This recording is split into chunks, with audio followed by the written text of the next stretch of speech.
आयुष्याच्या वळणावर काही आठवणी अशा असतात ज्या मागे सोडता येत नाही, ज्या काळाच्या ओघातही आपल्या मनात खोलवर रुतून राहतात.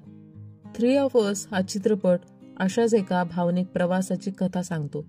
एक अशी गोष्ट जिथे भूतकाळ आणि वर्तमानाची सरमिसळ होते, जिथे नात्यांचे गुंते उलगडताना मनात दडलेल्या भावना नव्याने जागृत होतात. या कथेत शैलजा एका मोठ्या निर्णयाच्या टप्प्यावर उभी आहे. तिला एका जुन्या जागी परत जायचंय, ती जागा जिथे तिच्या आयुष्यातील काही अविस्मरणीय क्षण घडले होते. तिचा नवरा दिबांकर आणि तिचा बालपणीचा मित्र प्रदीप याच्यासोबत ती या आठवणीच्या प्रवासाला निघते.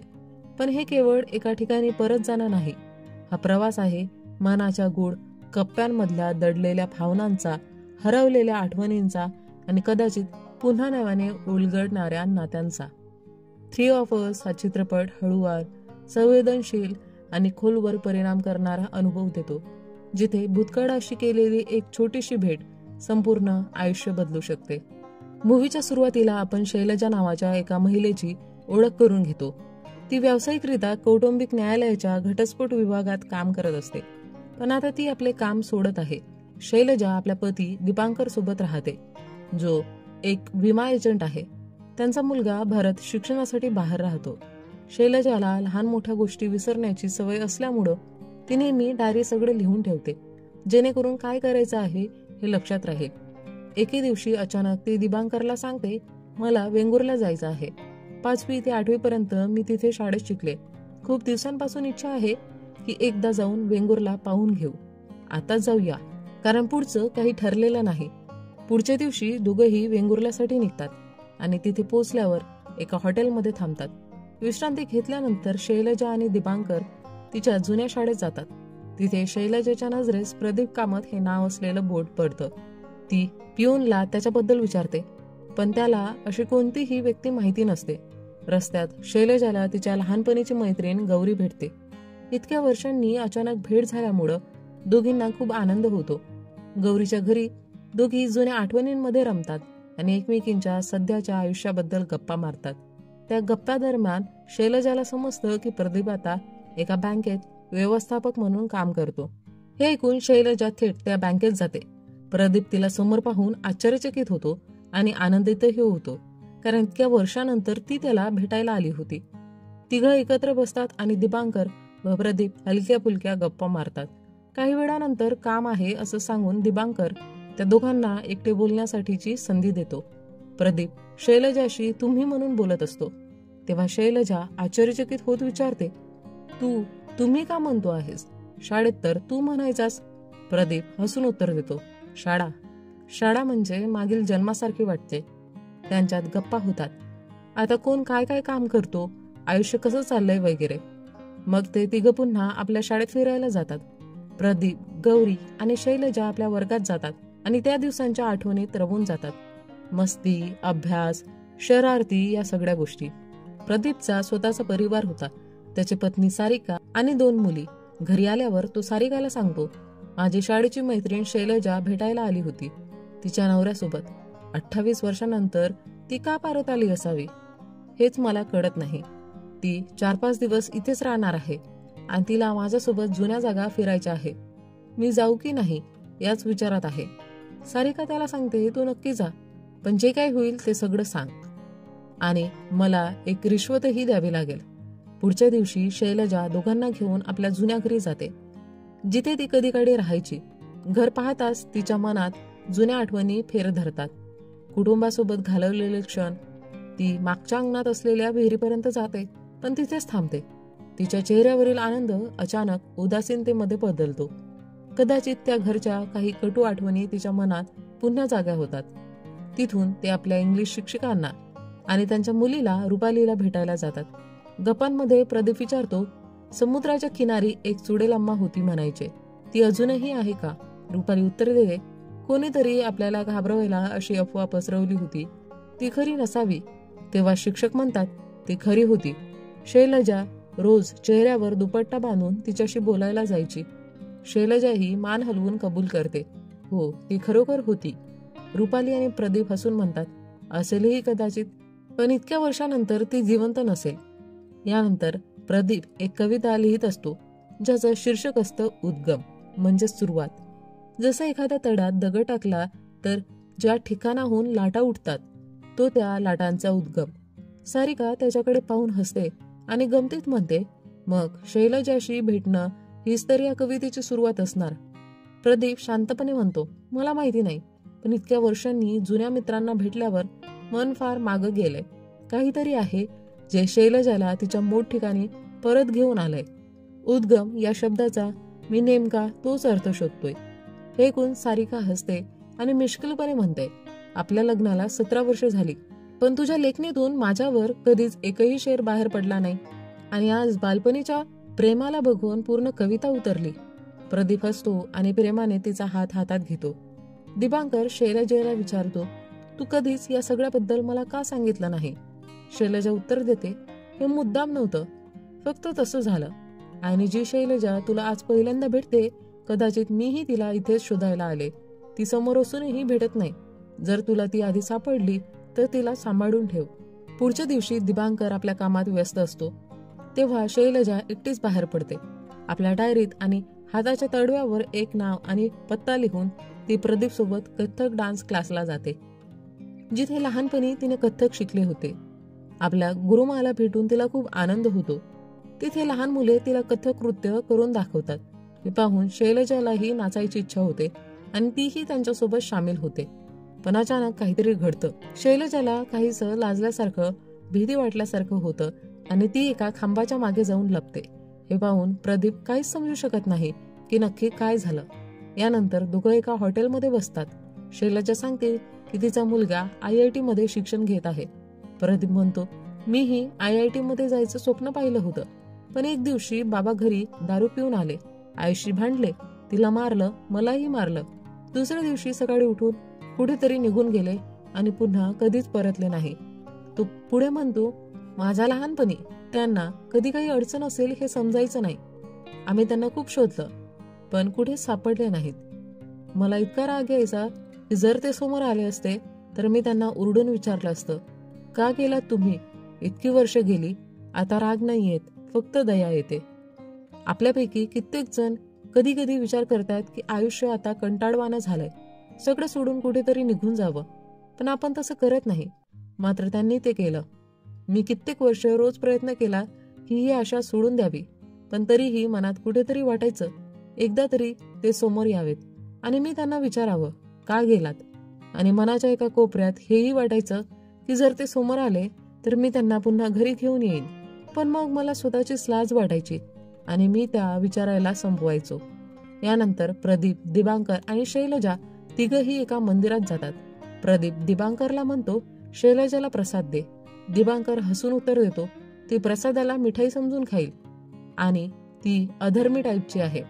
मग तो मिश्किलपणे म्हणतो, चल निदान एक गोष्ट तरी मला माहिती आहे जी तुला माहिती नाही. तो हे का म्हणतो?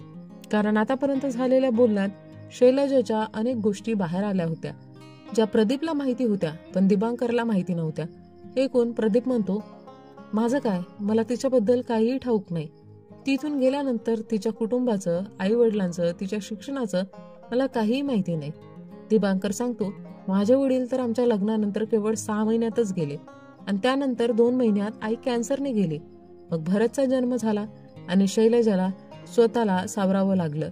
तिची एक बहीण होती विनू, पण ती पण लहानपणीच गेली. हे कोण? प्रदीप म्हणतो, मला माहिती आहे तिच्याबद्दल. दिबांकर उत्तर देतो, तुम्ही वेळ दिलात यासाठी धन्यवाद. शैलजाला याची गरज होती.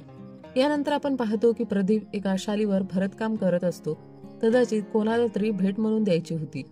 नंतर शैलजा आणि दिबांकर प्रदीपच्या घरी जातात. तिथे प्रदीप त्याच्या काही कविता ऐकवतो. थोड्याच वेळात तो चहा बनवायला उठतो. हे पाहून सारिकाला आश्चर्य वाटतं, कारण प्रदीप कधी स्वयंपाकघरात काही करायला जात नव्हता. पण आज मात्र ते दोघं इम्प्रेस व्हावेत म्हणून तो स्वतः चाय करायला जात होता. शैलजा सारिकाला विचारते, मी अचानक प्रदीपला भेटायला आले, तुला विचित्र वाटत असेल ना? सारिका हसून म्हणाली, खरं सांगायचं तर हो, पण खूप सुंदर वाटलं. मी गेले आठवडाभर केसांना मेहंदी लावायचं ठरवत होते, पण दररोज काही ना काही कारण काढून टाळत होते. जेव्हा प्रत्यक्षात लावायला बसेन तेव्हा मात्र कोणतंही कारण राहणार नाही. तुम्हाला पाहून असं वाटलं की तुम्हाला किती जोरात त्याला भेटायची इच्छा होती, म्हणून तुम्ही सगळे बहाणे मुंबईतच ठेवले आणि इथे पोहोचलात. ही गोष्ट मला खूप सुंदर वाटली. नंतर प्रदीप, दिबांकर आणि शैलजा एका जुन्या किल्ल्यावर जातात, जो आता पूर्णपणे जीर्ण झाला होता. तिथे दिबांकर पाहतो की शैलजा प्रदीप सोबत फिरताना खूप आनंदी आहे. हॉटेलवर परत आल्यावर तो शैलजाला विचारतो, तू कधी माझ्यासोबत इतकी आनंदी झाली आहेस का? शैलजा उत्तर देते, मी आनंदी आहे. यात तुला काही समस्या आहे का? दिबांकर म्हणतो, नाही, तू आनंदी असू शकतेस आणि तू आहेसही. कदाचित माझ्यासोबत काहीतरी समस्या आहे. शैलजा म्हणते, हे कसलं बोलणं झालं? मी माझ्या लहानपणीच्या घरात आले आहे, आनंदी होणारच ना.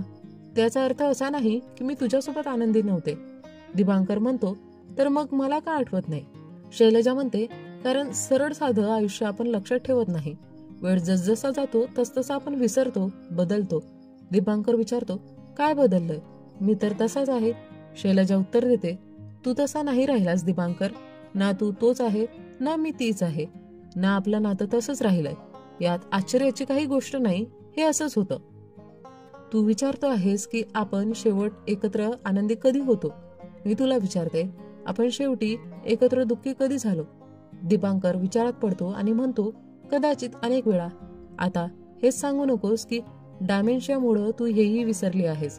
हे बोलून तो तिकडून निघून जातो. रात्री आपण पाहतो की शैलजा समुद्रकिनारी राहणाऱ्या त्या वृद्ध आजीकडे जाते. ती विचारते, तुम्ही मला ओळखलत का? मी लहानपणी तुमच्याकडे यायची. आजी हसून म्हणते, आता पण येतेसच की? फक्त बाहेर उभी राहिलीस इतके दिवस, आणि हा नवीन बस्ता कुठून आणलास?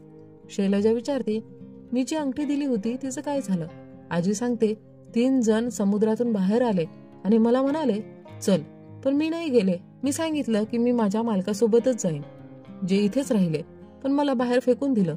मग चंद्र, सूर्य, समुद्र, ढग सगळे भांडायला लागले.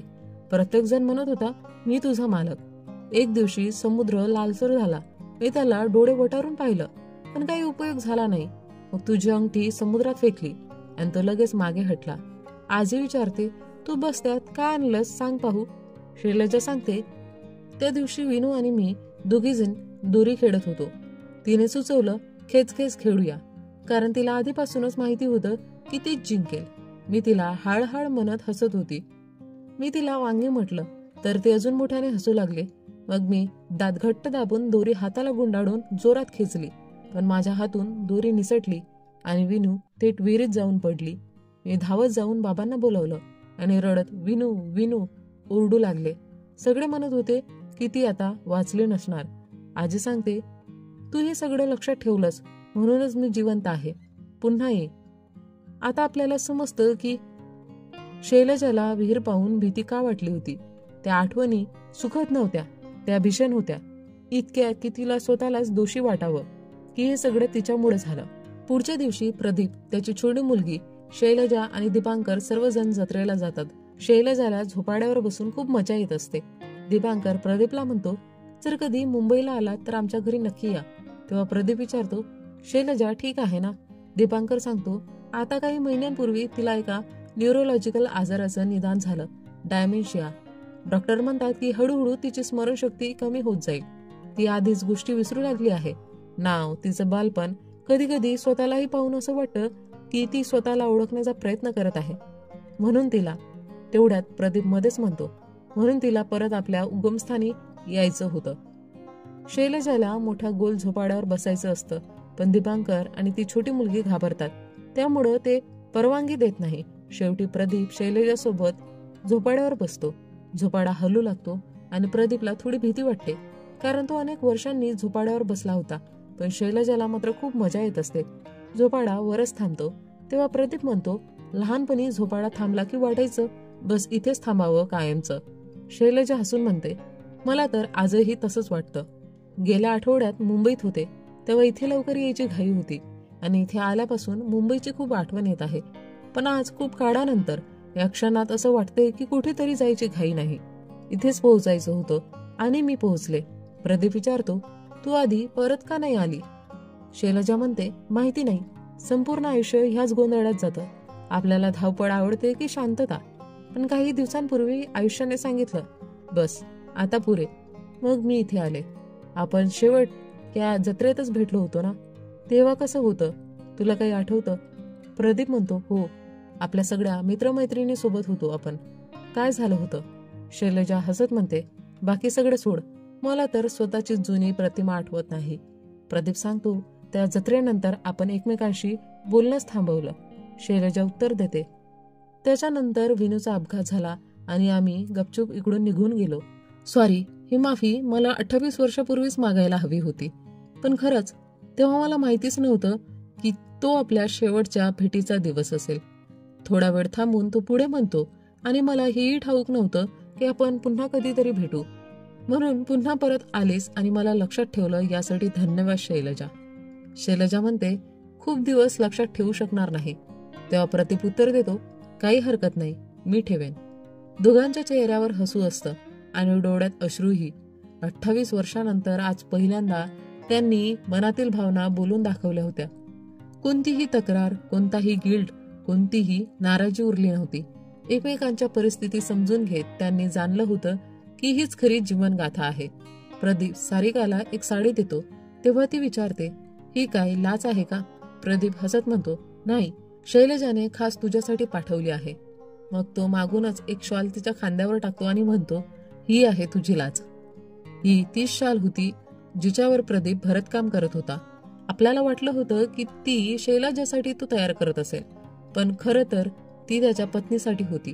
कारण ती जरी त्याचं पहिलं प्रेम नसली तरी शेवटचं प्रेम मात्र नक्कीच होती. त्याच वेळी दुसरीकडे दीपांकर प्रेमाने शैलजाच्या केसांमध्ये तेल सोडत असतो. जाण्यापूर्वी शैलजा शेवटी त्या विहिरीपाशी जाते जिथे तो अपघात झाला होता. कदाचित तिला माफी मागायची होती, मनातल्या काही गोष्टी बोलायच्या होत्या, किंवा जे घडलं त्याचा पश्चाताप व्यक्त करायचा होता. थोडा वेळ ती तिथे उभी राहते, नंतर शांतपणे निघून जाते आणि ह्या क्षणासोबतच ही कथा इथे संपते. आयुष्य एका नाजूक गाठीसारखं असतं. कधी सहज उलगडतं तर कधी गाठी अधिक घट्ट होतात. काही नाती काळाच्या ओघात विस्मृतीत जातात, तर काही न सांगता आपल्या आत खोलवर जपून ठेवलेली असतात. आठवणी पुसता येत नाही, पण त्या स्वीकारता येतात. कधी काळी हरवलेले आपण परत स्वतःला शोधू शकतो का? काही प्रश्नांचे उत्तर नसते, पण त्यांना समजून घेण्याचा प्रयत्न कधी कधी आपल्या मनाला शांतता देतो. शैलजा पुन्हा आपल्या जुन्या गावात परतलेली असते, जिथे तिचं बालपण गेलं होतं. डोक्यात आठवणींचा कल्लोळ असतो, पण त्या स्पष्ट नसतात. काहीसा धूसर, काहीसा अस्पष्ट भूतकाळ आणि हळूहळू विरत चाललेलं वर्तमान. विस्मरणाने तिच्या जगण्याला एक वेगळीच वळण दिली आहे. काही गोष्टी अजूनही स्पष्ट आहेत. विनूचा तो अपघात, तिचं तिथून निघून जाणं आणि प्रदीपशी तुटलेला संपर्क. पण इतर आठवणी, त्या हळूहळू लुप्त होत आहे. तिच्या आयुष्यात दीपांकर आहे, तिचा पती, तिच्या वर्तमानाचा आधार. पण तो आधार पुरेसा आहे का? की तो फक्त तिच्या जबाबदाऱ्या सांभाळण्यासाठी तिथे आहे? शैलजा स्वतःलाच हा प्रश्न विचारते. प्रदीपला भेटल्यावर ती एक वेगळीच शैलजा बनते. तिच्या चेहऱ्यावर एक वेगळाच आनंद झळकतो. का? कारण ती जुन्या काळात परतते. की तिच्या आत अजूनही काहीतरी अधुरं राहिलेलं आहे. ती पुन्हा त्या जुन्या समुद्रकिनारी जाते, आम्हाला भेटते, आठवणींना स्पर्श करते आणि कदाचित स्वतःलाच एक नवा अर्थ देऊ पाहते. तिच्या आयुष्यात आता काहीतरी निश्चित नाही, पण जे काही उरलं आहे ते समजून घेण्यासाठी ती या प्रवासाला आली आहे. दीपांकर समजूतदार पण अंतर्मनात गोंधळलेला नवरा. दीपांकरने आयुष्यभर जबाबदाऱ्या घेतल्या, शैलजाची काळजी घेतली, तिच्या आठवणी विरत असताना तिला आधार दिला, आणि तरीही काहीतरी तुटल्यासारखं जाणवत राहिलं. तो प्रेम करतो, पण त्याचं प्रेम त्यागाच्या स्वरूपात आहे. त्याला कळतं की शैलजा प्रदीप सोबत वेळ घालवताना आनंदी असते. त्याला त्याचा हेवा वाटतो का? कदाचित. त्याला वाटतं की शैलजा त्याच्यासोबतही अशीच आनंदी होती का? का तो फक्त तिच्या आयुष्याचा एक भाग होता, पण तिच्या आनंदाचा नाही? शैलजाला मुक्तपणे तिच्या आठवणींमध्ये जगू देणं हे त्याच्यासाठी सोपं नव्हतं. पण तो समजूतदार आहे, तो तिला अडवत नाही.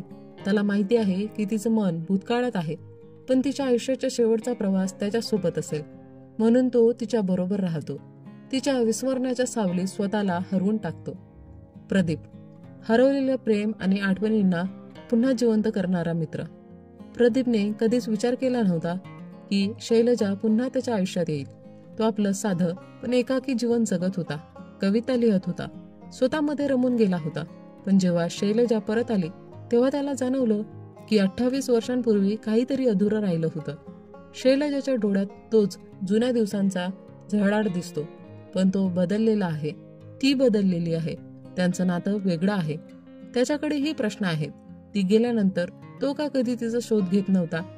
का तो तिच्या आठवणींमध्ये गुरफटून गेला नव्हता?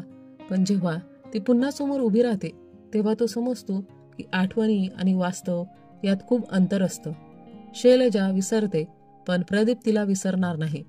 त्याने तिच्यासाठी एक आठवण जपली, एक शॉल तयार केली, पण ती शैलजासाठी नव्हे तर त्याच्या पत्नी सारिकासाठी होती. त्याचं पहिलं प्रेम शैलजा असेल, पण त्याचं शेवटचं प्रेम मात्र सारिका होती. आयुष्य हे आठवणींनी भरलेलं असतं. काही आठवणी आपल्याला हसवतात, काही आठवणी रडवतात आणि काही आपण सोडून द्यायच्या असतात, पण त्या आपल्याला कधीच पूर्णपणे सोडत नाही. 3 of Us ही केवळ एका स्त्रीच्या विस्मरणाची कथा नाही, तर ती प्रेम, मैत्री, आठवणी, जीवनाच्या अनिश्चिततेची कहाणी आहे. शेवटी आठवणी राहतात, पण आपण त्या किती काळ जपून ठेवू शकतो हेच आयुष्य आपल्याला शिकवत राहतं.